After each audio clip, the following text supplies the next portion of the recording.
Hello నాన్న, అందరూ బాగున్నారా? అందరూ బాగుండాలని మనస్ఫూర్తిగా కోరుకుంటున్నాను. ఎలా ఉన్నారు? ఈరోజు మనం మామిడి తోట కాడికి పోతాం రండి. మామిడి తోట కాడికి పోయాం. స్టార్టింగ్లోని అరటి చెట్టు చూసారా? ఎంత అందంగా అరటి గొల్లలు వేసిందే, బాగా కాయలు కాసిందండి. ఇంకా మాగలేదు, పచ్చివి. అదేవిధంగా ఇప్పుడు దానిమ్మ చెట్టు ఉంది, జామ చెట్టు ఉంది, మామిడి తోట ఉంది. అన్నీ ఒకసారి చూసేద్దామండి. వర్షం పడింది కదా, ఏమన్నా కాయలు రాలిపోయినాయా ఏంటి అని చెప్పేసి ఒకసారి చూసేసి వద్దాము. మరి దానిమ్మకాయలండి ఇవి. బాగా పూత పింజున్నప్పుడే మంచి గాలి తోలుతుందండి. వర్షం పడేది తక్కువ, గాలి ఎక్కువ, అంత పూత అంత రాలిపోయేట్టుగా.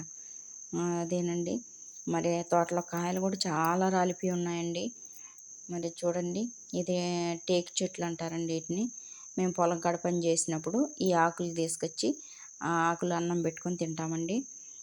పెద్ద పెద్ద మామిడి చెట్లు అండి. చూడండి, మీకు నచ్చితే కనుక లైక్ చేయండి.